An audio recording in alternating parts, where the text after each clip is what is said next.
तो आज हम लोग पहुंचेंगे धर्म के क्षेत्र कुरुक्षेत्र में। महाभारत का युद्ध उसी कुरुक्षेत्र में हुआ था। वो धर्म की भूमि है। हर हिंदुओं को एक ना एक बार जरूर उस धर्म भूमि पे जाना चाहिए। वहाँ का गगन, वहाँ की धरती, वहाँ की मिट्टी क्या बोलती है। गीता का ज्ञान से लेके कुल ऐतिहासिक जगह है वो। भीष्म पितामह जो शैया बिछाया गया था, सब कुछ हम लोग इस वीडियो में कवर करेंगे। तो जुड़े रहिएगा हमारे साथ।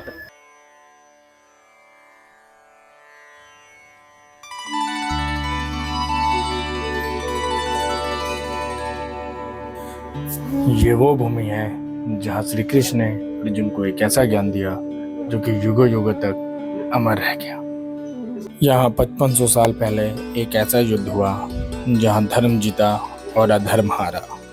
तभी से इस धरती को धर्म क्षेत्र के नाम से जाना जाता है। यहाँ के लोकल्स के अगर किसी प्रियजनों की यहाँ पे मृत्यु होती है तो वो उनकी अस्थियां लेकर किसी तीर्थ स्थान नहीं जाते, वो इसी धर्म क्षेत्र के किसी बहते पानी में उसे प्रवाहित कर देते हैं।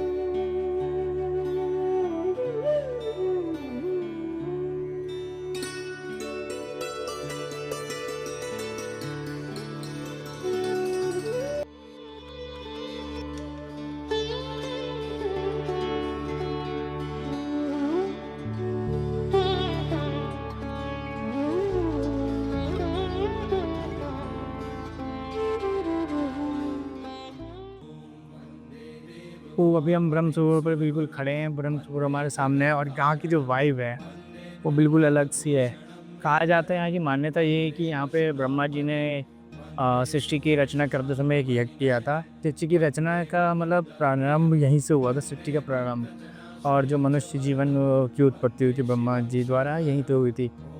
और ब्रह्मा जी ने यहाँ पे शिव जी की आराधना की थी, जो कि मंदिर सामने हमारे सर्वेश्वर महादेव मंदिर नाम है। ब्रह्मा जी ने शिव जी की आराधना की थी, जिससे प्रसन्न होकर शिव जी ने उनको दर्शन भी दिए थे। चलो आज हम देखते हैं कि ये मंदिर कैसा है, बैठते हैं अंदर से। और ब्रह्म सरोवर का पानी यहाँ पे शीतल था।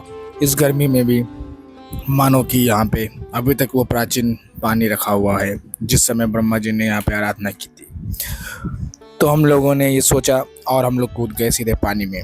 वहाँ से स्नान करने के बाद हम लोग डायरेक्ट निकल गए महादेव के मंदिर में। वहाँ पे हम लोगों ने शिव जी की आराधना की, वहाँ पे जल चढ़ाया और फिर थोड़ी सी फोटो सेशन की और निकल गए वापस से। फिर महादेव का जल अभिषेक करने के बाद हम लोग निकल गए पास ही में एक रथ की ओर, जहाँ पे एक भव्य रथ है और वहाँ पे श्री कृष्ण और अर्जुन दोनों साक्षात विराजमान है। वो स्टैचू देख के मुझे मेरे शरीर को काफ़ी अनुभूति हो रही है, क्योंकि मैं ऐसा सोच रहा हूँ कि उस जमाने में कैसा युद्ध हुआ होगा, जिस जमाने में इतने बड़े बड़े पराक्रमी योद्धा थे, महारथी थे, रथी थे, श्री कृष्ण जी जैसे सारथी थे, हनुमान जी जैसे उनके रक्षक थे। महाभारत के मुताबिक अर्जुन का रथ स्वयं अग्निदेव की भेंट थी। उस रथ के ध्वज पर स्वयं हनुमान जी विराजमान थे।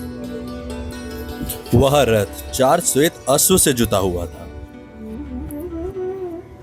और उस रथ के सारथी स्वयं त्रिभुवनपति श्री कृष्ण थे।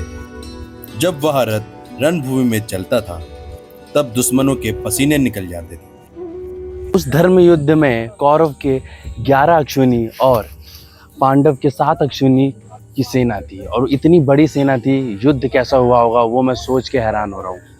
वो धर्म युद्ध था और आज मैं उस ही जगह पे खड़ा हूँ जहाँ पे वो युद्ध हुआ था, कुरुक्षेत्र में। तो अभी हम लोग श्री कृष्ण की रथ और अर्जुन का रथ देख के निकले हैं। अब हम डायरेक्ट ज्योतिसर जाएंगे, क्योंकि हमने यहाँ पे एक ऑटो ड्राइवर हायर किया है, जो कि हमसे 800 रुपये पर पूरे ग्रुप का लिया है और वो हमें कम से कम 8, 9, 10 जगह घुमाएगा। तो अब देखते हैं वो ज्योतिसर लेके जाता है या फिर अपना रणभूमि पे बता रहा था, वो कहीं रणभूमि पे लेके जाएंगे। तो देखते हैं कहाँ पे। और बाकी यहाँ का जो व्यू है ब्रह्म सरोवर का, बिल्कुल बढ़िया, सब कुछ बढ़िया था। यहाँ पे जो पॉजिटिव वाइब आ रही है, कल्चरल वाइब आ रही है, स्पिरिचुअल वाइब आ रही है, बहुत बढ़िया।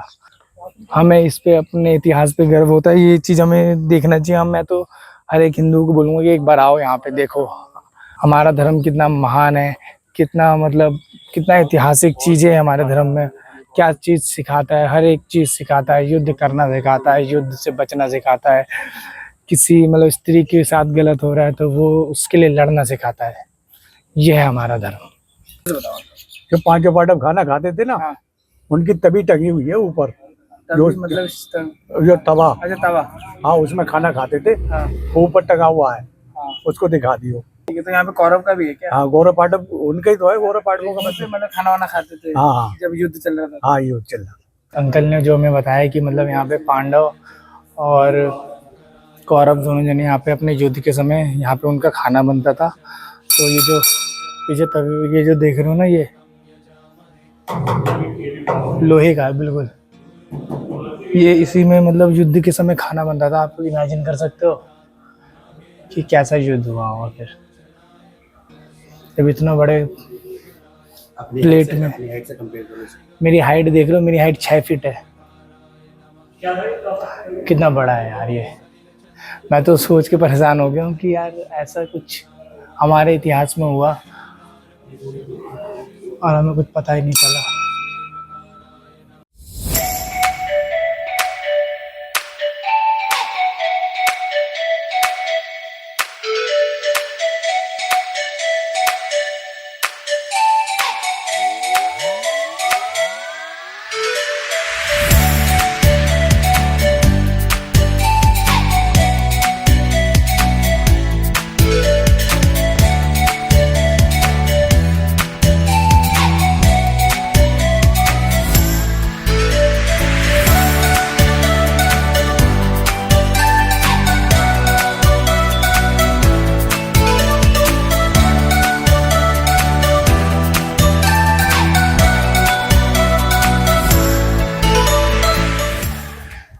तो अब हम पहुंच गए हैं ज्योतिषार। यहाँ की जो पॉजिटिव वाइब है बहुत ही यूनिक है, जो कि अंदर से स्पिरिचुअलिटी मतलब स्पिरिचुअलिटी को इंक्रीज करती है। ये हमारे सामने जो पेड़ है, ये जो मैं इस पेड़ को देख पा रहा हूँ, ये उस समय का पेड़ है। 5000 साल 5500 साल पहले का पेड़ है। यहाँ पे ये जो भूमि है, यहीं पे मध्य में खड़े होकर श्री कृष्ण ने अर्जुन को गीता का उपदेश दिया था। मतलब एक तरफ कौरव सेना, एक तरफ पांडव सेना, और बीच में जहाँ पे रथ खड़ा है वहीं पे बैठ के कृष्ण जी ने अर्जुन को गीता का उपदेश दिया था और बताया था कि तुम कर्म करो, फल की चिंता मत करो। अर्जुन जो थे उनके हाथ कब कपा रहे थे परिजनों पे अस्त्र शस्त्र उठाने में, तो श्री कृष्ण ने उनको यहीं पे गीता का उपदेश दिया। उनका पूरा मोह को मतलब तोड़ दिया ताकि वो अपना युद्ध कर सके, अपना कर्म निभा सके। यहाँ पे किसी के साथ अन्याय ना हो। जब राजा कुरु ने यहाँ पे नंदी महाराज के साथ जब हल जोत रहे थे, जब यहाँ पे राजा कुरु थे, ये कौरव वंश के प्रथम राजा, तो वहाँ पे विष्णु जी आए। उन्होंने बोला कि आप ये हल जोत रहे हो तो आपको क्या चाहिए। उन्होंने कहा कि मैं भगवान मैं ये चाहता हूँ कि ये जो पूरे कुरु भूमि है, कुरुक्षेत्र है, ये एक आध्यात्म का केंद्र बने। और तभी विष्णु जी ने उनके मतलब शरीर के टुकड़े टुकड़े कर दिए और बोला कि अब ये जो स्थान है ये आपका धर्म क्षेत्र के नाम से जाना जाएगा। उसी चक्कर में जब कृष्ण जी का अवतार लिया गया तो कृष्ण जी ने इसी भूमि को चुना ताकि इसी भूमि पे उनके वंशज का धर्म हो सके, अधर्म ना हो। उनके पूर्वजों के साथ, उनके नाती पोतों के साथ, अर्जुन के साथ। तो यही वो भूमि है। अगर एक तरफ मैं खड़े होकर ऐसा इमेजिन कर रहा हूँ कि एक तरफ जैसे कि ये बीच में लग रखा है, तो इस तरफ थे कौरव, इस तरफ थे पांडव, और ये पेड़ जो है बरगद का, ये साक्षी है उस महान ग्रंथ के वचनों का जो कि श्री कृष्ण द्वारा बोला गया था। बहुत ही बढ़िया वाइब आ रहा है यहाँ पे। आप एक बार आओ और ट्राई करो। इसकी जो वाइब है बहुत बढ़िया है। यहाँ पे आगे जो स्टैचू दिख रहा होगा आप लोगों को, ये अपना श्री कृष्ण ने जब विराट रूप लिया था तब का स्टैचू है, मतलब उसका बनाया गया थोड़ा। बाकी यहाँ पे जो स्पिरिचुअलिटी है बहुत ही बेहतरीन है। आप लोग इमेजिन नहीं कर सकते हो कि ये कितना खतरनाक युद्ध हुआ होगा। 18 अक्षौणी सेना पूरे महाभारत के मैदान में, पूरे कुरुक्षेत्र में फैली हुई थी। एक अक्षौणी सेना का मतलब होता है 2,18,700 सेना, यानी 2,18,700। और उसमें भी काफ़ी अलग अलग प्रकार के होते थे, जैसे कि कुछ घोड़े होते थे, कुछ महारथी होते थे, कुछ रथी होते थे। तो यहाँ पे जो युद्ध हुआ था एक समय पे 5500 साल पहले, जब श्री कृष्ण ने अवतार लिया था, अर्जुन को गीता का उपदेश यहीं पे दिया गया था। और उस समय अगर इमेजिन किया जाए तो कौरवों के पास 11 अक्षौणी सेना थी, पांडवों के पास अपनी 7 अक्षौणी सेना थी। एक अक्षौणी सेना में मतलब 2,18,700 सैनिक हुआ करते थे। तो उसमें अगर दोनों का सैनिक को मिला दे तो यहाँ पे 50 से 60 लाख सैनिक बनते हैं, जो कि उनमें से सिर्फ अपने कुछ गिने चुने बचे, थोड़ा मुझे आइडिया नहीं है, बस गिने चुने बचे श्री कृष्ण और 5 पांडव और कृपाचार्य अश्वत्थामा बचे थे। और जब युद्ध हुआ था, एक स्त्री पर्व में महाभारत में बताया जाता है कि स्त्री पर्व जब युद्ध खत्म हुआ तो जब स्त्रियाँ आई देखने तो वहाँ पे देखा कि मतलब यहाँ पे लाशों का ढेर लगा पड़ा था, मांस के लोथड़े, खून ही खून पड़ा हुआ था। आप ये अभी ज़मीन जो देख रहे हो ना, ये ऐसा कुछ नहीं है। यहाँ पे मतलब मुझे थोड़ा सा मतलब डर भी लग रहा है वो कहानी सोचते समय कि मतलब खून ही खून पूरा ही मतलब यहाँ पे मैदान हुआ करता था, खून ही खून। गिद्ध और चील मतलब थक गए थे खाते खाते शवों के ढेर को। लाशें जलाने के लिए टाइम नहीं मिलता था, इतना खतरनाक वार हुआ था। और अक्षौणी सेना का मतलब मैं आपको ये बता दूं कि एक आँख से, जो अक्षौणी का मतलब यही होता है कि आँख से जितना देखा जाए उतना सेना। अगर आपने आँख से आप कितनी दूर तक देख सकते हो उतने तक पूरा एक अक्षौणी सेना कहलाती थी। अब आप इमेजिन करो 18 अक्षौणी सेना कितनी हो सकती है। भूमि पे अभी बिल्कुल देख रहे हो, ज़मीन देखो आप, बिल्कुल साफ़ सुथरी नज़र आ रही है। और उस समय खून ही खून पड़ा होगा एक समय में। धर्म के युद्ध के लिए कुछ भी हो सकता है। ओके, बोलिए कृष्ण भगवान की जय। तो आज आप जिस पवित्र भूमि पर आए हैं, इस पावन धरती का नाम है ज्योतिषर। ज्योति मैंने प्रकाश और ज्ञान मैंने सरोवर। ये जो पानी वाला है ये ज्ञान सरोवर है। तो अभी आप दर्शन करके आए हैं जिस वट वृक्ष के, उसी पेड़ को साक्षी माना गया जो 5,500 वर्ष साल पुराना अक्षय और अमर पेड़ है। तो प्रभु जी अमर कैसे हुआ था मैं आप लोगों को बताना चाहूँगा। हमारे जो ये आदि गुरु शंकराचार्य जी थे, ये शंकर भगवान के अवतारी थे। तो उन्होंने 2400 वर्ष पहले उनके चेलों ने पूरे भारत को घूमा, पूरे तीर्थों का निर्माण किया और वो घूमते घूमते यहाँ भी आए और उन्होंने यहाँ बैठ के मेडिटेशन किया, ध्यान किया, महसूस किया कि गीता जो गाई गई थी ठीक इसी स्थान पर ही गाई गई थी। और महाभारत का जो युद्ध लड़ा गया ये पूरे का पूरा 48 कोस एरिया में लड़ा गया था। 48 कोस यानी 156 किलोमीटर एरिया माना जाता है, जिसमें हरियाणा के 5 डिस्ट्रिक्ट आते हैं, कुरुक्षेत्र, करनाल, पानीपत, जींद, कैथल और ये ज्योतिषर। तो ये है कि मध्यम यानी कि सेंटर पॉइंट। तो कुरुक्षेत्र पहले से ही धर्म क्षेत्र है। युद्ध के लिए कुरुक्षेत्र को ही चुना गया था, खाली मैदान था नहीं। ये हसीनापुर से लड़ने के लिए आए थे। हसीनापुर जो था कौरव और पांडवों का गांव है, मेरठ के पास यूपी में, और इंद्रप्रस्थ जो है दिल्ली में है। तो सबसे पहले भगवान श्री कृष्ण जी वहाँ शांति प्रस्ताव लेकर के गए थे हसीनापुर के अंदर दुर्योधन के पास कि हे दुर्योधन, इन पांडवों को 5 गांव मांगे दे दो, ये मांगे कि अपना गुजारा कर लेंगे, रह लेंगे। तो उल्टा दुर्योधन ने वहाँ क्या कहा था कि 5 गांव तो क्या, मैं सुई की नोक की जगह भी नहीं दूंगा, क्योंकि पांडव जो थे जुए में सब कुछ हार चुके थे। और उल्टा कहने लगे, अपने सैनिक बुलवा लिए दुर्योधन ने कि इनको बंदी बना लो। तो पहला जो विश्व रूप दिखाया गया वो हसीनापुर के अंदर। दूसरा धर्म युद्ध के लिए यहाँ दिखाया गया 11वें अध्याय में। 18 अध्याय गीता के हैं, 700 इसमें श्लोक है। तो अर्जुन को अपनों के प्रति जब यहाँ मोह गया था कि मेरे काका, मेरे दादा, मेरे बंधु, मेरे अपने तो हैं, मैं मारूं तो किसको मारूं, इसी सेंटर पॉइंट में, क्योंकि कौरव और पांडव जो थे दोनों इसी स्थान पर खड़े हुए थे आकर के। तो अर्जुन को मोह माया जब हो गई थी तो 11वें अध्याय में, 18 अध्याय गीता के 700 इसमें श्लोक है, 11वें अध्याय में कह दिया था कि अर्जुन आज अगर आप इन कौरवों को मारो ना मारो, मारे तो ये सब जाएंगे, आप अपना कर्म करो, फल की इच्छा मत रखो, आप अमर नहीं हो, अमर तो मैं हूँ और मैं ही रहूंगा। हे अर्जुन पार्थ, मैं हर प्राणी में, मनुष्य में, जल जीवन वायु में, ब्रह्मा विष्णु महेश में मैं हूँ, और मैं क्षण क्षण में हूँ, मैं कण कण में।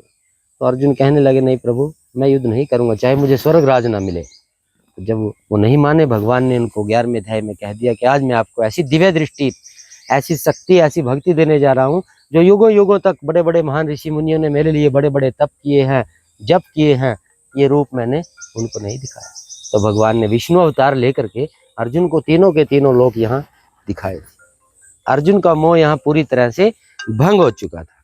तो प्रभु जी पहला जो शस्त्र चला था इसी कुरुक्षेत्र से चला था, और 156 किलोमीटर में घूमते घुमाते राम राय गांव है जींद के पास, जहाँ दुर्योधन छुप गया था, उसको लास्ट में वहां मारा गया था।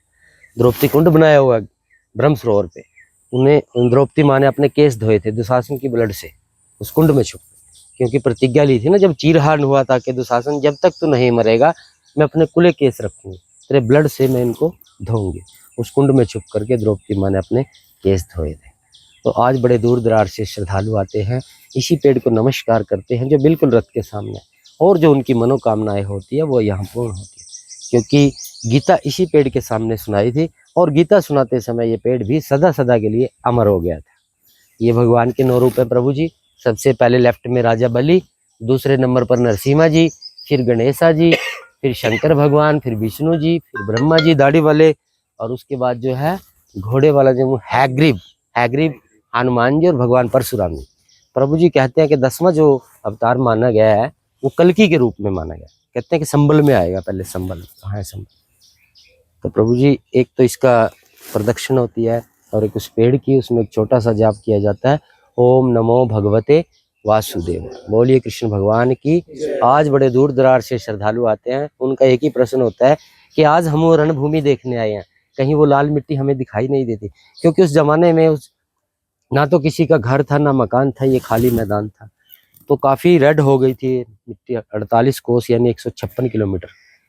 आज हमारे इस 5 डिस्ट्रिक्ट में, वो नीचे चली गई गहराई में, 5 डिस्ट्रिक्ट में किसी की डेथ हो जाती है ना तो फूल बाहर नहीं ले करके जाते, 48 कोस एरिए के हम चलते पानी में बहा देते हैं। हरिद्वार लेके जाने की जरूरत नहीं, यहाँ पिंड भी दान कराए जाते हैं। पांडु पंड्यारा गाँव है कैथल के पास, इधर जींद के पास पांडु पंड्यारा, जहाँ पे पांडवों ने कौरवों के पिंड दान किए थे। तो प्रभु जी जितना हमें पता है ऐसा इधर का जानकारी है। सुनने के लिए, समय के लिए बहुत बहुत धन्यवाद। बोलिए कृष्ण भगवान की जय।